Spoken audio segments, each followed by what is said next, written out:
Good afternoon mga kabeng-beng sa mapagpalang araw po sa ating lahat, especially sa ating kabeng-beng na si Sir Ronaldo De Leon mga kabeng-beng. So na-video na natin to, itong unit mga kabeng-beng, kaso nasabi ko Rolando De Leon po. So baka akala ni Sir, ibang tao yung papadala natin. So inulit natin yung video.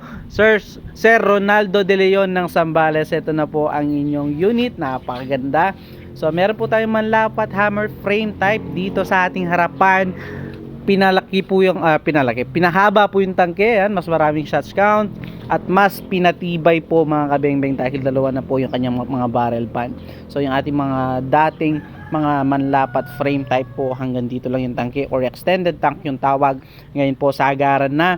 Then dalawang bitling para mas sturdy po at mas matibay, bitling or barrel band. Then ang original manlapat silencer, yung dalawa po yung kanyang divider. Then ayan po, naka-adjust na rin po yung kanyang rear sight para hindi na po tanggalin or hindi na po natin kailangan tanggalin itong kanyang rear sight kapag maglalagay tayo ng napakalaking scope mga kabeng-beng. So 2-cock po siya, 15 to 17 shots. Bakit? Kahit long tank siya dahil po naka-powerize na itong mga ganting unit. Then yung kanyang bat, ganyan po yung kulay, napakaganda po. Naka BSA black powder 4x16x44 na scope. Napakalinis talaga ng pagkakagawa ng mga manlapat.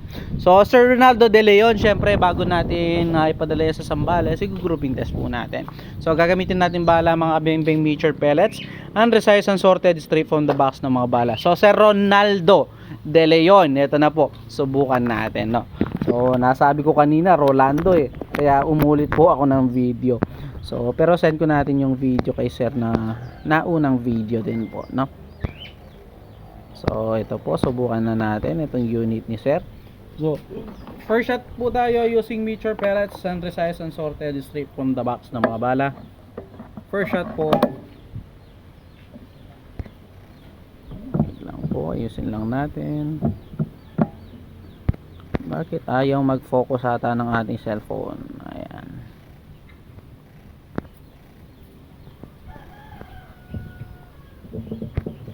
First shot po tayo.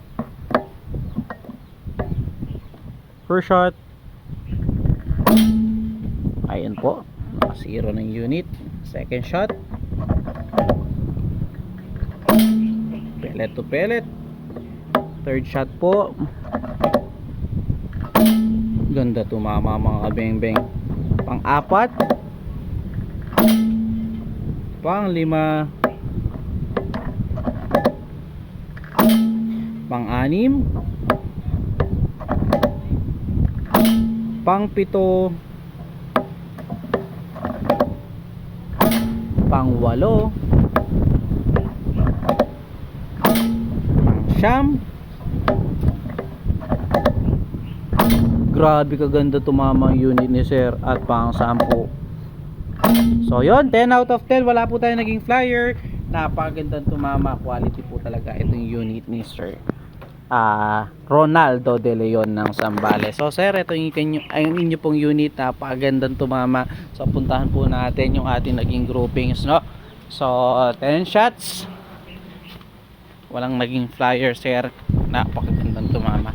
So yun Sir, salamat po sa tiwala. Again mga beng-beng, Sir Rolando ng Zambales, paintay na lang po. Again, peace out po.